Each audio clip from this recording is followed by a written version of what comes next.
내가 소중하기 때문에 따른다는 거예요. 룰이라는 건 일종의 가이드라인이거든요.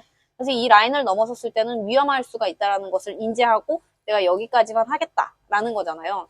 안녕하세요. 저번 영상에서 마음 공부의 중요성에 대해서 이야기를 했는데, 다른 얘기로 하면은 뭐 영성지능일 수도 있고 자존감 높이기 뭐 이런 거일 수도 있어요. 어쨌든 내 자신이 소중하다라는 걸 점점 깨우쳐 나가는 과정인 거거든요. 미래 사회에서 4차 산업혁명이 우리에게 가져다 줄 이점들을 생각해 본다면, 장기적인 관점으로 나라는 사람이 어떤 사람인지를 탐구해가고 깨달음이 생기고, 그런 통찰이 제대로 된 알고리즘으로 형성돼서 자신의 콘텐츠가 되고 개인의 생각을 기반한 활동을 하는 사람들이 주류의 인생을 살 것이다 라는 이야기를 했었습니다. 제가 베트남 사람들과 교류를 하면서 크게 두 부류로 유형이 나뉘는 것 같았어요. 첫 번째는 굉장히 예의가 바르고 호감을 주는 사람들, 두 번째는 좀 불쾌감을 주는 유형인데요.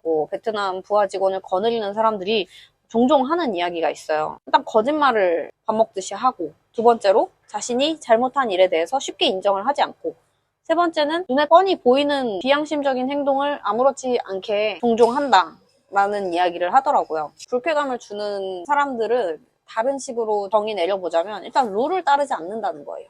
가끔 룰을 따르지 않고 자기의 이해관계에 따라서 약삭빠르게 행동을 하는 경우에 속으로 나는 뭐 바보라서 룰을 따르나? 이런 생각을 하죠. 저는 룰을 따라야 된다는 것을 좀 다른 관점으로 이야기하고 싶어요. 이것 또한 자존감과 관련된 말인데, 내가 소중하기 때문에 따른다는 거예요. 룰이라는 건 일종의 가이드라인이거든요.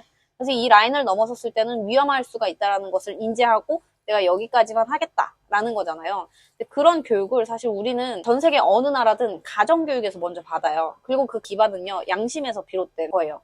그 양심이 뭐냐면, 모든 사람들이 마음을 갖고 있기 때문에 내가 이렇게 했을 때 상대방이 함께 기쁠 것인지, 나만 기쁘고 상대방에게는 불쾌감을 줄 것인지, 아니면 아무런 감정이 일어나지 않고 정당하게 내 권리를 취하는 것인지, 이러한 마음에서 우러나오는 그 느낌을 텍스트로 우리에게 교육한 게 가정교육이고, 우리나라는 또 유일하게 도덕을 정규 교육 과정으로 삼고 있죠. 어쨌든 전 세계적으로 양심에 기반한 가이드라인을 교육을 받아요. 근데 태어났을 때부터 이렇게 해야 돼, 저 상황에는 저렇게 해야 돼 라고 교육을 받으면 일단 인지는 하는데, 저는 어릴 때 어떻게 생각했냐면, 가끔가다 그 룰을 어기고 자기의 편익을 취하는 사람들을 보면서 왠지 모를 상대적 박탈감이나 불쾌감 뭐 이런 것들이 이제 당연히 느껴지죠. 이 룰을 그럼 나는 왜지? 내가 어리석고 미숙해서 그런가? 나도 쟤처럼 빠릿빠릿하게 해야 했었나? 이런 생각들을 자연스럽게 하게 되고, 저 행동이 나쁜 행동이며 저런 것은 굳이 따라하면 안 되는 거야 라는 스스로의 확신이 없으면은 안 좋은 행동들은 손쉽게 옮습니다. 그래서 나를 위해서라도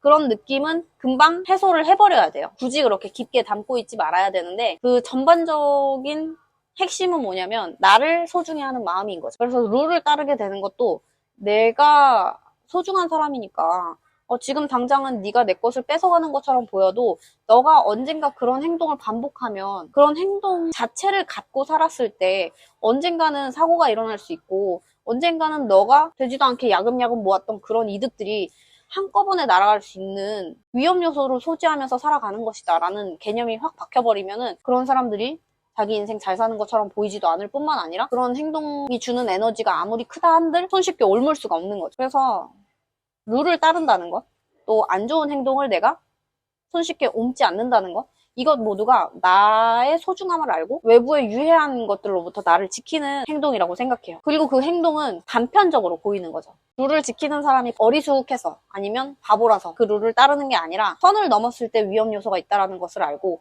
그 위험 요소가 내 인생에 있지 않기를 바라는 마음에서, 내가 더 소중하니까, 지금 당장은 내가 피해를 보는 것 같아도 그 손해가 길게 봤을 때는 나를 위험 요소에 노출시키면서까지 얻을 만한 가치가 있는 건 아니니까 라는 생각으로 하나의 행동이 딱 하고 안 하고가 나오는 것 같아요. 무의식적인 행동이 결국은 이러한 알고리즘에서부터 비롯된 거기 때문에 저는 마음 공부가 정말로 필수적이라고 생각하고, 당연하게 배워왔던 것들이 왜 그런지에 대해서 다시 한번 원론적으로 한번 생각해 보려는 노력들을 꾸준히 하는 것이 참 중요하다고 생각합니다.